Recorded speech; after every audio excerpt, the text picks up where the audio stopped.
आखिरी बात, हिंदुओं में तो जाति जनगणना हो, मुस्लिम समाज में जाति जनगणना होनी चाहिए, पूछिए विवेक श्रीवास्तव से। देखिए नहीं, मुस्लिम समाज में हो जाती जनगणना। अरे पहले शांत हो जाइए, अब मेरे को बोलने दीजिए। नहीं, मैं बोल देता हूं। इधर उधर भागेंगे। नहीं भाई, पहले तो अजय भाई आपको पहले ही एडवांस में मुबारकबाद हमारी और भाटी जी की तरफ से हरियाणा जीतने के लिए। अब हरियाणा आप जीत रहे हैं, इसलिए पहले तो ताली बजाओ भाई। अजय भाई, विवेक जी ने 1924 की मुबारकबाद दी। गाँव बसा नहीं, मांगने वाले पहले आ गए। और ये विवेक जी जो कर रहे हैं ना, आप ये मत कीजिए। कम्युनिस्ट जब ये करते हैं तो उल्टा ही होता है, ये मत कीजिए। का डब्बा लेकर आप नजर लगा देंगे भैया, नजर लगा देंगे, लेकिन सवाल नहीं, मैं पूछ रही हूँ, मैं ये जानना चाहती हूँ कि मैं सवाल पूछती हूँ योगी आदित्यनाथ पे, सब लोग इधर उधर, यूपी से शुरुआत हुई, हरियाणा चले गए, यहाँ चले गए। अरे भैया, मैं विवेक जी आपकी अलायंस के पार्टनर हैं, मैं भी समय दे दीजिए। मैं सवाल पूछ रही हूँ, योगी आदित्यनाथ ने एक के बाद एक जो बैटिंग की है वो भारी पड़ रही है अखिलेश जी पर क्या? देखिए, ऐसी बैटिंग करी है कि 2024 में ये हो गए ओपनिंग बैट्समैन। ये बजाओ ताली भाई, इतने ज्यादा सीटें लेकर समाजवादी पार्टी आई है, तो ऐसी बैटिंग करी उन्होंने कि भाई वो क्लीन बोल्ड ही हो गए। नहीं, अभी आप रुकिए, पहले स्थिति बन चुकी है, अभी आगे तो मिलने से वाला है। ताली भी मंगवा रहे हैं, ताली मारी, वोट तो बनने से रहे, अच्छा रिजल्ट आया, वोट तो मिलने से रहे। अब देखो, you should have a big heart. ऐसा मत बजाओ, तुम ऐसे बजाओ। एक सेकंड, किन्नर समाज हमारे देश का, हमने तो किन्नर अखाड़ा को भी मान्यता दी है। हमारे देश में किन्नर समाज बहुत ही सम्मानित समाज है। यदि राष्ट्रीय प्रवक्ता समाजवादी पार्टी किन्नर समाज का यहाँ पर अपमान करे तो बिल्कुल करे,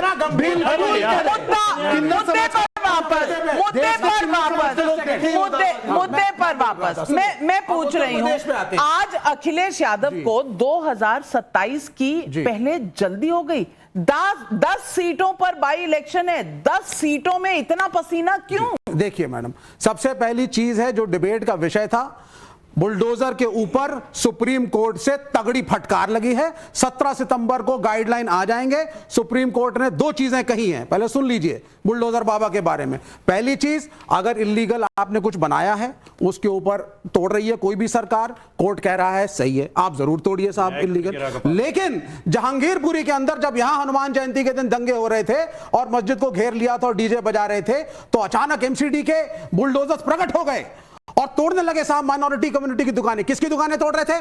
पंचर वाला, जूस वाला, कबाड़ी वाला और बीजेपी वाली एमसीडी जो 30 साल से बीजेपी वहां सत्ता में थी, क्या नहीं तोड़ पाती है? सैनिक फार्म, छतरपुर के फार्म हाउसेस, छतरपुर से जाइए गुड़गांव की तरफ, दोनों तरफ अतिक्रमण, और यही चीज यूपी में हो रही है। ये मैसेज देना चाहते थे जब पहली बार योगी आदित्यनाथ सत्ता में आए, तो कहा स्लॉटर हाउसेस की ऐसी की तैसी कर दूंगा, यही भाषा का प्रयोग था। और उसके बाद जाकर के हर स्लॉटर हाउस की चेकिंग हुई, किसी की अगर दीवार 1 फुट भी है तो आप उसको सील करके तोड़ रहे थे। बाद में पता चला इसको करने से जनता कुछ ज्यादा इंप्रेस हुई नहीं, तो उसके बाद बाबा का बुलडोजर। नाविका जी, एक व्यक्ति था जिसने एक 8 साल की बच्ची के बलात्कार का समर्थन किया था। समाजवादी पार्टी के लोग हंस सकते हैं, ये जो समाजवादी पार्टी के लोग लाए हैं वो हंस रहे हैं। देखिए, मैं इंटरप्ट नहीं कर रहा हूं नाविका जी, प्लीज कृपया करके कंट्रोल करवाइए, मुझे लगता है कि ऐसे ठीक नहीं है।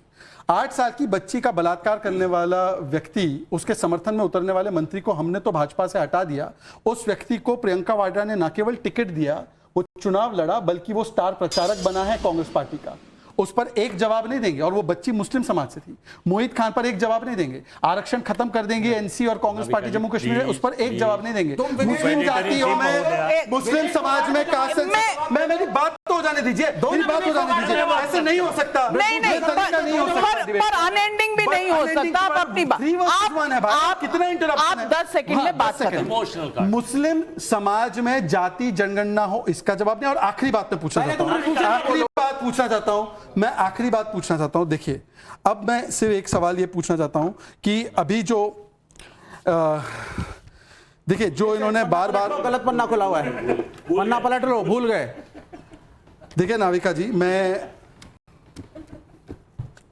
चले नाविका जी, मुझे ह्यूमिलिएट करने के लिए डिबेट अगर हो रही है तो ठीक है।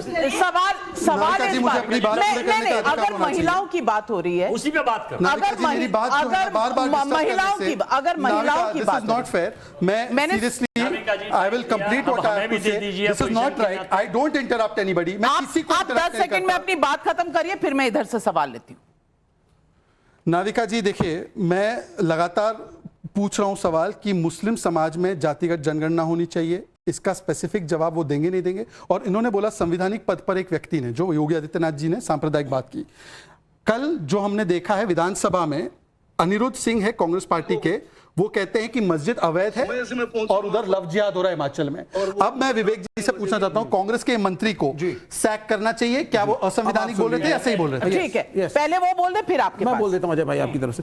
पहली चीज, ये कांग्रेस का आधिकारिक बयान नहीं है। कांग्रेस के मंत्री आधिकारिक नहीं है, मंत्री आधिकारिक नहीं है। नहीं, मंत्री का बयान असेंबली के अंदर मिनिस्टर के तौर पर आधिकारिक नहीं है। कांग्रेस की मोहब्बत की दुकान में कम्युनल डिसहार्मोनी की जगह नहीं है। मंदिर मस्जिद माफ कीजिएगा, ये आपका जो आर्ग्यूमेंट है, ये बिल्कुल कहीं खड़ा होता है। असेंबली के अंदर मंत्री बोल रहा है और कह रहे हैं अधिकारित नहीं है। विवेक जी, मैं नहीं जानता हूं, कम्युनिस्ट पार्टी में भी किसी पद पर है नहीं, ये कांग्रेस का भी जिम्मा ले रहे हैं। अनिरुद्ध सिंह वहां सरकार में मंत्री हैं, आज वो विक्रमादित्य को लेकर भी गए और उन्होंने कहा कि ये अवैध मस्जिद बनी हुई है, हम इसको तोड़ेंगे, जो कानूनी कार्रवाई होगी करेंगे। बाहर के लोग आकर पहाड़ का जो एटमॉस्फेयर है खराब कर रहे हैं, डिस्टर्ब कर रहे हैं, वो सब बोला हुआ उन्होंने। और एक चीज मुझे जो बहुत बुरी लगी, कांग्रेस के लोग क्या धमकी के अंदाज में आ गए। वो बता रहे हैं कि नविका जी आप भी जरा हमारे पक्ष में बोलिए तो हम आपको भी विनेश की तरह सर पर बिठा घूमेंगे। कांग्रेस को जरा एक गलतफहमी दूर होनी चाहिए। ये जो स्वतंत्र भारत में एक कांग्रेस पार्टी की है कि पत्रकार हो या सब उनके पक्ष में बोलें और वो उस हिसाब से करेंगे, ये धमकी वाली और प्रशंसा वाली राजनीति मुझे लगता है, उसकी जरूरत किसी को मुझे नहीं। लगता है हम बिल्कुल डिबेट से भटक रहे हैं, क्योंकि आपके पास डिबेट में जवाब है ही नहीं। अजय वर्मा जी, मैं सवाल पूछ रही हूं, योगी आदित्यनाथ पर अगर बुलडोजर कर दिया जाए तो क्या यह सही है? जवाब है 30 सेकंड में जवाब। इससे पहले भाई बलात्कार की बात कर रहे थे, बेटे की बात कर रहे थे। देखिए, सबसे पहले तो मैं निंदा करता हूं कि ये बलात्कार के ऊपर राजनीति ना करो और फिर बलात्कारियों में भी ये जाति बांटने की, हिंदू मुस्लिम, क्या मतलब है? अभी आज बाबा महाकाल की धरती पर उज्जैन में, बीच में ना बोले प्लीज, मैं आपके बीच में। मंगेश यादव की जाति आज बाबा महाकाल की धरती पर बलात्कार हो रहा था, एक बेटी के साथ। यादव पुलिस वाले थे, तो वहां पर उनको जाति नजर आ गई। लोग वहां वीडियो बना रहे थे, कितनी शर्मनाक और तो ये